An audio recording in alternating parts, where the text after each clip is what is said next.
Hello বন্ধুরা, তোমার সকলকে স্বাগতম তোমাদেরই চ্যানেল ডাব্লিউবি প্রাইভেট টিউশনে। আজকের এই ভিডিওতে আমরা সপ্তম শ্রেণীর পরিবেশ ও বিজ্ঞান বিষয়ে যে তোমাদের প্রথম ইউনিট টেস্টের জন্য একটি সেট নিয়ে আজকের এই ভিডিওতে আলোচনা করব উত্তর সহ। তো দেখে নাও প্রশ্ন উত্তরগুলো কি কি রয়েছে। গ্রুপ এ তে রয়েছে ফিজিক্যাল সায়েন্স। এখানে বলছে সঠিক উত্তরটি নির্বাচন করো। বলছে একের দাগে বলছে তাপ হলো এক প্রকার শক্তি। এটা ঠিক না ভুল? বাক্যটি সঠিক না ভুল? এটা হবে বাক্যটি সঠিক। তাপের একক এসআই পদ্ধতিতে কি হবে? ক্যালোরি, জুল না ডিগ্রি সেলসিয়াস? এটা হবে জুল। নেক্সট প্রশ্ন 3 নম্বর বলছে বরফ গলনের লিন তাপ হলো প্রমাণ চাপে। এটা হবে 80 ক্যালোরি প্রতি গ্রাম, 80 ক্যালোরি পার গ্রাম। ফারেনহাইট থার্মোমিটারের ঊর্ধ্ব স্থিরাঙ্ক কত? 212 ডিগ্রি ফারেনহাইট। নেক্সট হচ্ছে পরমাণুর নিস্তড়িত কণাটির নাম কি? এটা হচ্ছে নিউট্রন। নেক্সট প্রশ্ন, দুটি বস্তু তাপমাত্রা সমান হলে তাদের তাপের পরিমাণ কি হবে? সমান এবং অসমান দুই হতে পারে। নেক্সট প্রশ্ন পরেরটা বলছে একটি প্রত্যক্ষ রাসায়নিক বিক্রিয়ার উদাহরণ হলো, এটা হবে 2H2 প্লাস O2 2H2O। এরপর তোমাদের রয়েছে 8 নম্বর প্রশ্ন, Al2O3 তে এর যোজ্যতা কত? 3 হবে। আর যদি বল তোমাদের O2O এর যোজ্যতা কত হবে? অক্সিজেনের এটা 2 হবে। ও এর ক্ষেত্রে হলে 2 হতো, আর Al এর হবে 3 যোজ্যতা।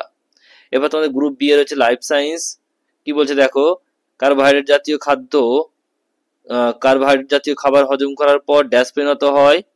এটা হবে গ্লাইকোজেনে পরিণত হয়। 2 নম্বর প্রশ্ন বলছে চুল নখে ড্যাশ প্রোটিন থাকে? এটা হচ্ছে ক্যারাটিন প্রোটিন থাকে। খুব ইম্পর্টেন্ট প্রশ্ন। নেক্সট প্রশ্ন বলছে লোহিত রক্তকণিকার প্রোটিনের নাম কি? এটা হচ্ছে গ্লোবিন। নেক্সট প্রশ্ন পরেরটা, মানব দেহে অতিরিক্ত লিপিড জমা হলে ড্যাশ ড্যাশ ও ড্যাশ নানা সমস্যার সৃষ্টি হয়? কি লিখবে? ডায়াবেটিস, ওবেসিটি ও ক্যান্সার নামক নানান সমস্যা তৈরি করে। নেক্সট হচ্ছে অতি সংক্ষিপ্ত প্রশ্ন, বলছে তেল ও জলে গুলে যায় এমন ভিটামিনগুলির নাম লেখো। তেলে গুলে যায় ভিটামিনগুলি হলো ভিটামিন বি আর সি, আর জলে গুলে যায় এমন ভিটামিন হচ্ছে A D E K. Next প্রশ্ন বলছে কোন ভিটামিনের অভাবে স্কারভি রোগ হয়? এটা হবে ভিটামিন সি এর অভাবে। নেক্সট প্রশ্ন, কোন ভিটামিনের অভাবে রিকেট রোগ হয়? ভিটামিন ডি এর অভাবে রিকেট রোগ হয়।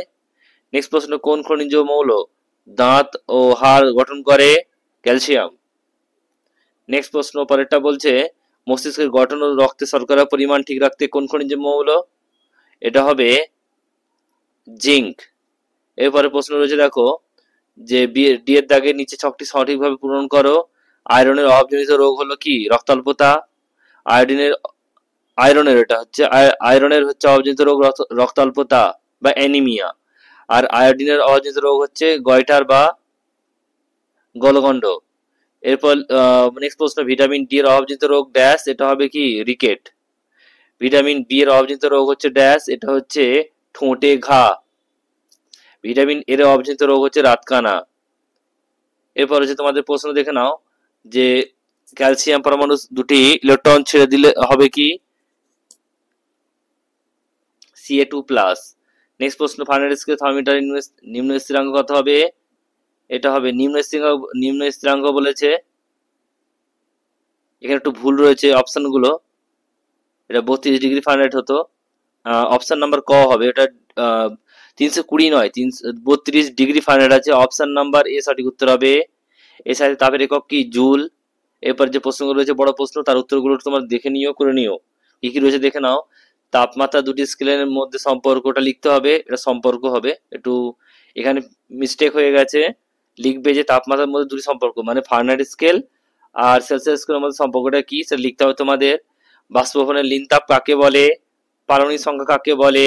সেলসিয়াস স্কেলের 1 গজ সমান ফারেনহাইট স্কেলের কত গজ? নেক্সট প্রশ্ন পরেরটা, উষ্ণতার কোন মান সেলসিয়াস ও ফারেনহাইট স্কেলের সমান? নেক্সট হচ্ছে 6 নম্বর প্রশ্ন, বরফ গলনের লিন তাপ কি? ইলেকট্রন, প্রোটন, নিউট্রন আধান কি রূপ? আর ফসফেটের মূলকের যোজ্যতা কত? পটাশিয়ামের চিহ্ন কি? সীসার চিহ্ন কি? কোন যন্ত্রের সাহায্যে তাপমাত্রা মাপা হয়? গলন কাকে বলে? আর ঘনীভবন কাকে বলে? এরপর হচ্ছে দেখো তোমাদের 2 মার্কসের প্রশ্নগুলো দেখে নাও একটু। বলছে মাটির কলসির জল ঠান্ডা থাকে কেন? হাতে স্পিরিট বা ইথার ঢাললে ঠান্ডা বোধ হয় কেন? গরমকালে কুকুর জিভ বের করে হাঁপায় কেন? নেক্সট হচ্ছে দেখো 17Cl35 পরমাণু পরমাণু ক্রমাঙ্ক, ভর সংখ্যা, প্রোটন, ইলেকট্রন ও নিউট্রন সংখ্যা নির্ণয় করো। নেক্সট প্রশ্ন, লিনতাপ কাকে বলে? এর একক কি? বরফ গলনে লিনতাপ 80 ক্যালোরি পার গ্রাম বলতে কি বোঝো? আর তারপরে বলছে দেখো বাষ্পীভবনের লিনতাপ 537 ক্যালোরি পার গ্রাম বলতে কি বোঝো?